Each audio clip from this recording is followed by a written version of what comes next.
Hello everyone and welcome to episode 3 of Flag Focus. We are here on field 2, right on the ground with our best friend, the tractor, who I'm sure you'll see in the background. I'm also joined by our resident 1-0 Team España offensive coordinator, Kenny Bello. 2-0. Oh, sorry. 2-0. Technicalities. Technicalities, Nigeria. Sorry. And the one and only Mike Reimel, who followed me on Instagram after I requested a follow request from him in the first place a week ago. But he is the director of Flag Football and Growth, and he is joining us today as our specialist analytics guy. Guys, what a day. 25 out of 28 games played today. Of course, 3 of them weren't played because Team Nigeria has, of course, not made it to the competition. The level of competition this year has really upped its game. I think there were definitely a few winners that were maybe a little bit surprising. There were fans out in abundance. There were literally Mexican fans in the stands with blow-up empanadas and piñatas. Team Austria had an incredible crowd. Team France's crowd had vuvuzelas, which I didn't think you were allowed, but I think you must be now. Team Spain had a tambourine and gave us a beautiful Spanish rendition of Happy Birthday for one of the players. Yeah, and don't forget the 2 gladiators as well, the 2 Spanish gladiators. The 2 Spanish gladiators walking around with their Spanish flag capes. The vibe here today was absolutely electric. Of course, we had all the NFL teams as well with their giveaways, and everyone, I think, just had the most amazing time. It was a super hot day. We even had to introduce hydration breaks, but ultimately, the level of football is incredible, and the standard that we are setting for this Olympic qualification process is nothing short of amazing. So overall, we know we've had such an amazing environment here. How have you guys found the day, especially at 2 completely different perspectives? How have you found being around it today? I mean, it was awesome. You could tell the level of play is just so much higher than it's been in the past. Teams are really working hard and getting better, and you can't complain when you have a beautiful sunny day with no clouds.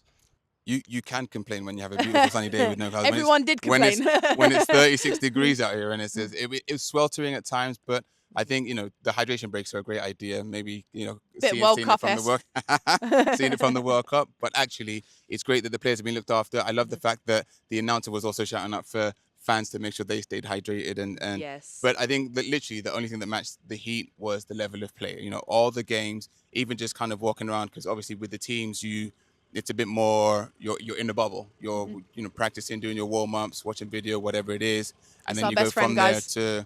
You go from the tractor. The tractor needs a name. You go from kind of being in that bubble. When we finished our game, I had a chance to walk around, and there's just there's a different buzz. There's an energy around here, and it's been really amazing. Yeah, it's certainly an event this time round. I think, obviously we've been to IFAF run events in the past, but I think this one really steps it up a level. I think it really sets the precedence for what events could look like in the future, especially going into, future Olympic qualification tournaments as we go along. Certainly. We're going to jump into it now. We need to.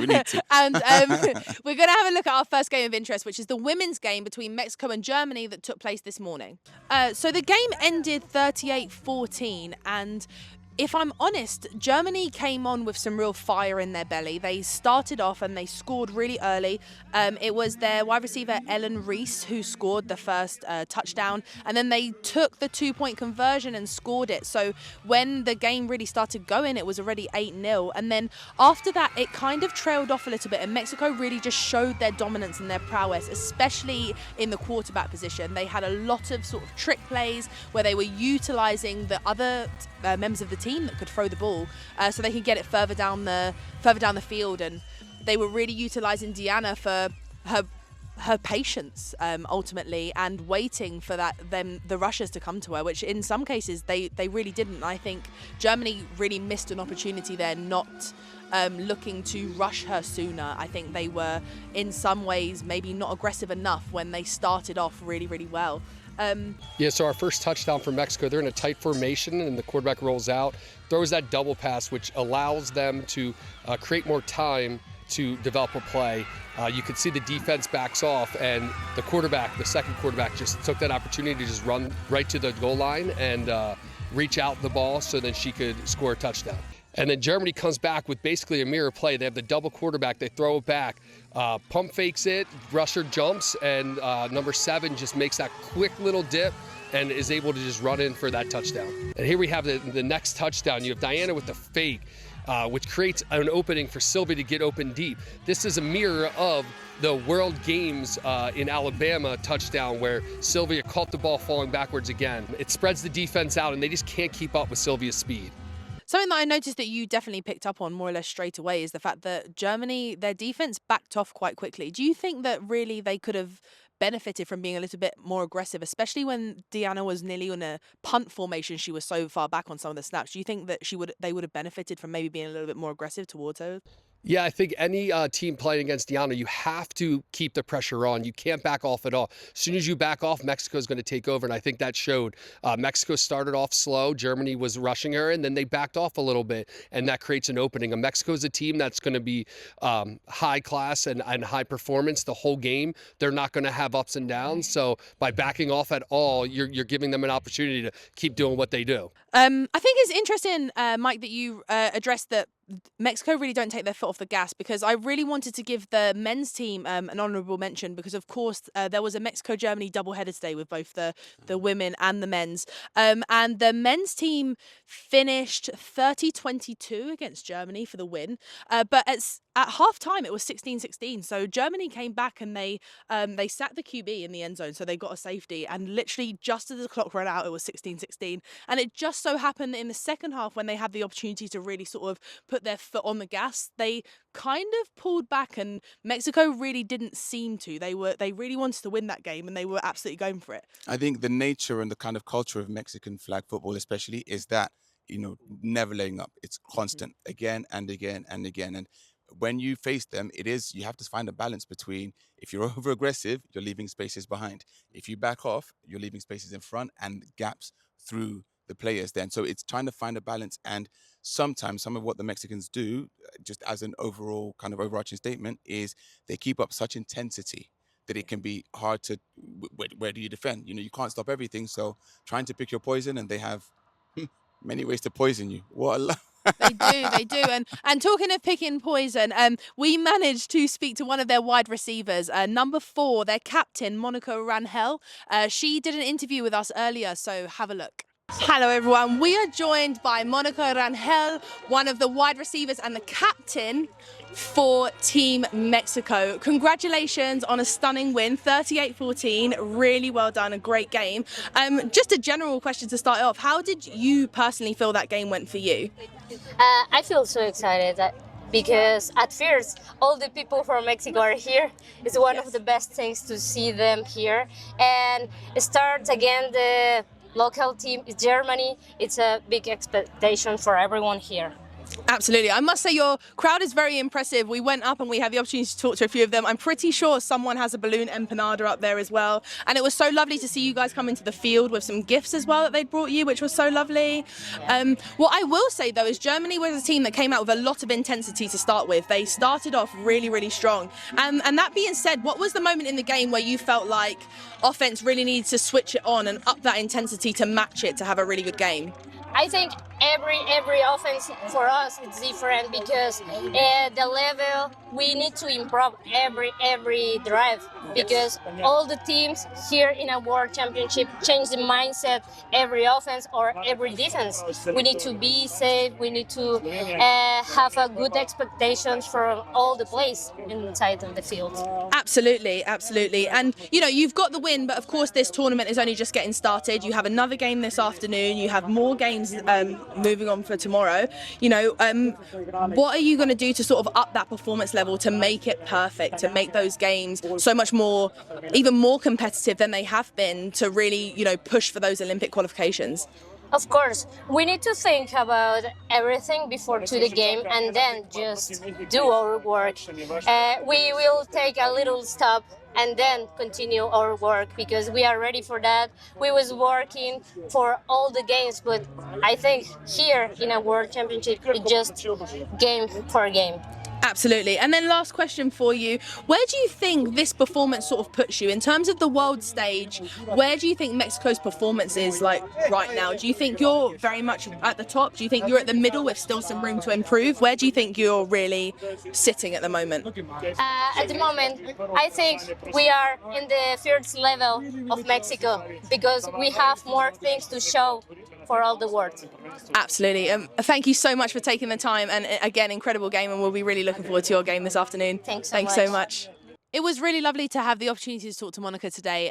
She is a great captain, actually. She was around rallying and supporting her players. She actually went up to the stands with most of her team and collected loads of gifts that the fans had got them, and she was absolutely brilliant, and she was really great to talk to in terms of game plan and how they're going to move forward, especially knowing that I would argue maybe their group isn't the most challenging that they're going to face here. And I think actually she was quite diplomatic in the way she said Mexico were going to go about their game plan and how they were going to, improve for themselves and not necessarily for their competitors. And I thought that was a really great sign of a captain. Yeah, the Mexicans have had such a history of success. I'm not surprised that they're media trained. So that element of staying humble, because also it's day one, right? You've still got some big games and some critical games. So I expect nothing less from them at that level, and I think it's fantastic.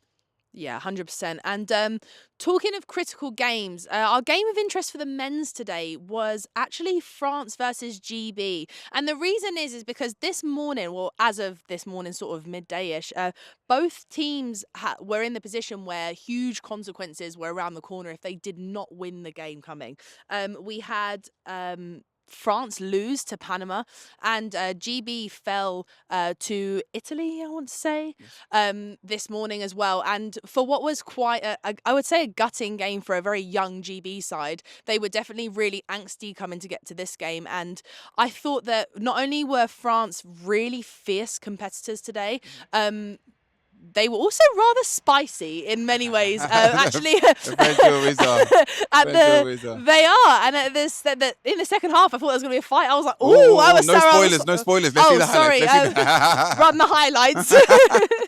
France came out really aggressively from the beginning. Actually, in terms of my notes and what I've written, a lot of it was just very clinical, and it felt like that through the whole game. They knew exactly what they were doing, they knew exactly what processes they were going to run, and they did it. And unfortunately, there were quite a few spots where they ran the same thing on GB several times, and GB had no response and no answer to it, and they didn't really seem to know what was going on. And I'm not sure if part of that is because the GB team is quite young, and maybe it's something they haven't seen before. But overall, I think France didn't just outplay them, I think they football knowledge them, and you could see where the gaps were in that. Mike, what's your opinion on some of these plays? Yeah, so the first touchdown right here from France, it's about a 2-yard away from the end zone, and what they do is they just have the center run an easy corner, and the middle linebacker jumps the slant route, and the corner's just wide open. It looks like they were playing man and just did not pass off the right way. Here we have GB scoring for the first time. Quarterback's in a deep snap, and we just have a wide open GB player with a great catch and toe drag in the back of the end zone. France on this one, we have a fake handoff, and then just a little quick pass out, and he just made beat the defender to the corner of the end zone for the touchdown. Lucky to keep his shorts on. So the final score ended 43-32 to France. So a very, very dominant game. And the person who I wanted to speak to most was actually the quarterback, number 13, Damien Sabatino. So have a look, see what he had to say about the game. So we are joined by number 13, the quarterback, Damien Sabatino, who has just defeated GB in what is essentially the game that could be the difference between them qualifying for the Olympics and possibly being knocked out of the running. So Damien, 43-32, that's a real response after your loss with Panama today. What do you think France needed to change between that game this morning and the game now to produce that kind of performance? It wasn't the same team, the same defense. They played different, and we saw the difference between the two teams.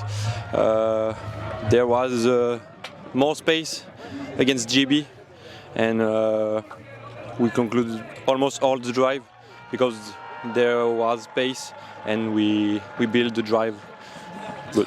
Would you say as a quarterback you exploited that space a lot more to give your players better routes and better options to the end zone?